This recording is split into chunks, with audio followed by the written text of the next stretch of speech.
बिस्मिल्लाहिर्रहमानिर्रहीम।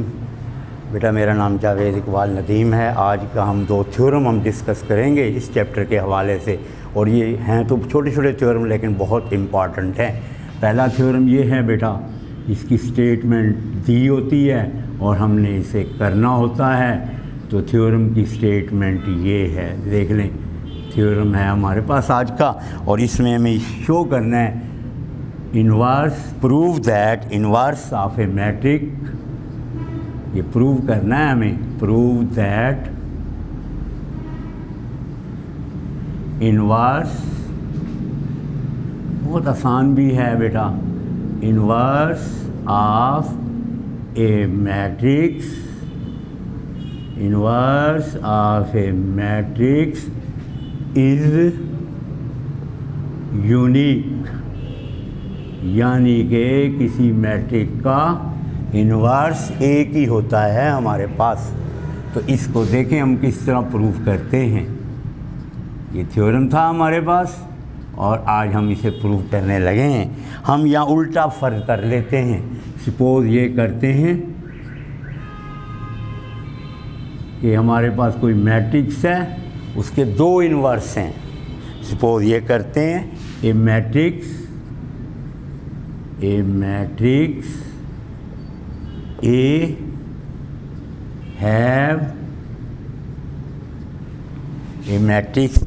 have two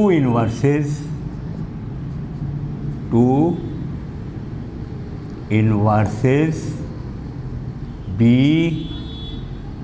and C। देखिए बेटा, हमने प्रूव ये करना है कि इन्वर्स किसी मैट्रिक्स का क्या होता है, यूनिक होता है। हम उसमें उल्टा फ़र्क कर रहे हैं। Suppose matrix A have two inverses B and C, हम ये उल्टा फ़र्क कर लेंगे और इसकी मदद से साबित कर देंगे बी और सी आपस में इक्वल हैं। जब बी और सी इक्वल हो जाएंगे तो हम कह देंगे इन्वर्स यूनिक होता है। क्लियर? तो इसमें हमने ये कह दिया कि किसी मैट्रिक्स ए के दो इन्वर्सेस हैं। अब ये बात यहाँ लिखते हैं, क्योंकि सिंस, या इस तरह दो डॉट ऊपर लगाते हैं एक नीचे, ये कह सकते हैं B is inverse of A, B A का चूँकि इन्वर्स है, हमने ऊपर सपोज किया हुआ है, इस वजह से हम यहाँ ये लिखेंगे ए बी। ये देखिए कितना आसान प्रूफ होगा। A B is equal to B A और this is equal to I. A को बी से ज़रब दें या बी को, चूँकि बी ए का इन्वर्स है तो ए किसी को किसी इन्वर्स से ज़रब दें तो आंसर आई आना चाहिए। इसका नाम हम 1 रख लेंगे यहाँ पर। फिर ये भी हमें मालूम है यहाँ पर सी इज़ आल्सो इन्वर्स ऑफ ए। हम यहाँ ये कह देते हैं सी बी ए का क्या है, इन्वर्स है। इस वजह से फिर हम ये भी लिख सकते हैं ए सी, इस वजह से हम लिख सकते हैं A C is equal to C A is equal to I. हमने ये बात इस वजह से लिख दी कि सी भी ए का इन्वर्स है, बी भी ए का इन्वर्स है, तो दो इक्वेशनें बन गई हमारे पास। तो ए बी बी ए आई के बराबर, ए सी सी ए आई के बराबर, ये है हमारे पास सूरत हाल। अब क्या करेंगे, हम शो करना चाहते हैं कि नाउ बी और सी बराबर हैं। हम ये शो करेंगे, हम नाउ बी को ले लेंगे और बी को ऐसे लिखेंगे, बी लिख के आई लिख देंगे साथ। किसी को आई के साथ अगर मल्टीप्लाई करें उसमें कोई तब्दीली नहीं होती। फिर देखें, आई की जगह पर इनमें से कोई एक आध लिख देंगे, ये लिख दें या जिस चीज़ की हमें ज़रूरत होगी, हमें आसानी बनेगी हमारे लिए। मैंने आई की जगह पर सी ए लिख दिया है। आई की जगह पर क्या लिख दिया है, सी ए। किसकी जगह पर लिखा है, आई की जगह पर। ये देखें आई सी ए के बराबर भी है। जो हमारे मतलब की चीज़ है वो हमने लिख ली। फिर हम क्या करेंगे, इस पर एसोसिएटिव लॉ होल्ड करता है। हम इसके रेफरेंस दे देंगे बाई 2, आई की कीमत 2 वाली डाल दी। फिर हम क्या लिखेंगे, इसे हम ऐसे भी लिख सकते हैं C A B. By associative property, by associative law. Matrix में एसोसिएटिव लॉ होल्ड करता है, ये हम प्रूव करेंगे अभी। एसोसिएटिव लॉ क्या होता है? एसोसिएटिव लॉ ऑफ मैट्रिसेस, ये हमने इसकी मदद से यहाँ लिख दिया। अब ए बी की जगह पर फिर आई लिख देंगे, ए बी आई के बराबर है। ये देखें, ए बी की जगह पर आई लिख देंगे। इसमें किसको इस्तेमाल कर लिया? 1 को। जब 1 को इस्तेमाल कर लिया, किसी को आई से ज़रब दें तो वो क्या होता है? सी। तो बी सी के बराबर हो गया। दिस इम्प्लाइज, या 10 लिख देंगे, या this implies B is equal to C, B C के बराबर हो गया। तो दिस हैंस हम यहाँ पर फिर लिख सकते हैं inverse of A matrix, inverse of A matrix, वो जो पहली लाइन हम प्रूव करना चाहते थे, इज़ यूनिक। ये देखें, ये आज का थ्योरम है हमारे पास, और बहुत आसान सा थ्योरम है। अक्सर एग्ज़ाम में ये दे दिया जाता है, प्रूव करें कि इनवर्स ऑफ मैट्रिक्स जो होता है वो यूनिक होता है, सिर्फ एक ही होता है। हमने एक मैट्रिक्स ए लिया, उसके 2 इन्वर्स फर्ज कर लिए। अब इन्वर्स की डेफिनेशन के मुताबिक बी चूँकि ए का इन्वर्स है, हमने ऊपर कहा हुआ है, लिहाजा ए बी ए आई के बराबर होगा। सी इज़ आल्सो इन्वर्स ऑफ ए, उससे ये दूसरी इक्वेशन मिल गई। फिर बी को हम ऐसे भी लिख सकते हैं, किसी को आई से ज़रब दे दें तो बी रहेगा, तो आई की जगह पर हम ये सी ए लिख देते हैं। इसलिए सी ए लिखा है ताकि जैसे ही इसे एसोसिएटिव लॉ यूज़ करें तो ब्रैकेट इस ए बी के गिर्द हो जाएगी, और ए बी भी हमारा किसके बराबर है? आई के बराबर है। सी आई हो जाएगा और ये सी के बराबर होगा, बी और सी बराबर हो गए। लिहाजा हम कह सकते हैं inverse of A matrix is unique. बेटा ये हमारा दूसरा थ्योरम है कि हमारे पास क्या है? लेट ए एंड बी, ये 2 हमारे पास मैट्रिक्स हैं, ए और B. B non singular, non singular matrices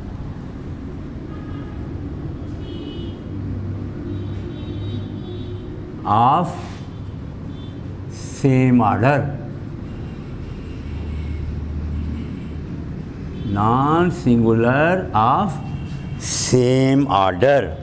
then, ये देन के बाद वाला हिस्सा बेटा हमें प्रूव करना होता है। लेट के साथ हो ये गिवन होता है, और देन के बाद जो होता है वो हमारे प्रूव करना होता है। Then A B is non singular, A B is non singular. अगर ए बी अलग-अलग 0 हों तो उनकी मल्टीप्लिकेशन ए बी क्या होगी? नॉन सिंगुलर होगी। ये हमने प्रूव करना है। अब किसी को नॉन सिंगुलर प्रूव करना हो ए बी को, तो ये शो करेंगे ए बी का जो इन्वर्स है वो एग्जिस्ट करता है, ए बी का इन्वर्स जो है वो एग्जिस्ट करता है। और साथ ये भी प्रूव करना है and A B is equal to, बहुत इम्पॉर्टेंट है, हम अक्सर क्वेश्चन में ये बात यूज़ करेंगे, बी इन्वर्स ए इन्वर्स, ये चीज़ प्रूव करनी है। तो इसका प्रूफ जब करने बैठेंगे बिल्कुल उसी तरह हम इसका भी प्रूफ करेंगे। और इसके प्रूफ में क्या करेंगे? हम सपोज करेंगे हमें दिया हुआ है, हम लिख लेंगे सिंस, जो चीज़ दी होती है सिंस लिखते हैं, ए एंड बी ये गिवन है, आर नॉन सिंगुलर, ये दोनों नॉन सिंगुलर हैं, ये दोनों क्या हैं? नॉन सिंगुलर हैं। और नॉन सिंगुलर जो मैट्रिक्स होते हैं उनका इन्वर्स एग्जिस्ट करता है। Therefore A inverse and B inverse exist. हमें ये पता चल चुका है कि ए इन्वर्स और बी इन्वर्स क्या करते हैं? एग्जिस्ट करते हैं। क्यों? ए और बी क्या हैं? गिवन है, नॉन सिंगुलर हैं। अगर ए और बी नॉन सिंगुलर हो तो उनके इन्वर्स क्या करते हैं? एग्जिस्ट करते हैं। फर्स्ट वी प्रूफ, पहले हम ये प्रूफ कर लें तो अच्छी बात है। फर्स्ट वी प्रूफ पहले हम ये प्रूव करेंगे ए बी का जो इन्वर्स है वो बी इन्वर्स ए इन्वर्स है। ये पहले हम ये प्रूव कर देंगे और इसे प्रूव करने के लिए क्या फॉर दिस, इस काम के लिए फॉर दिस वी प्रूव, इसको प्रूव करने के लिए हम ये बात प्रूव करेंगे ए बी को, देखें A B into B inverse A inverse is equal to B inverse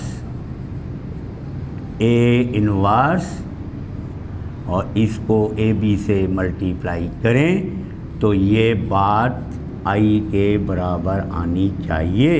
ये है हमारे पास इस काम के लिए, इसको प्रूव करने के लिए यही प्रूव कर देना ही हमारे लिए काफ़ी है।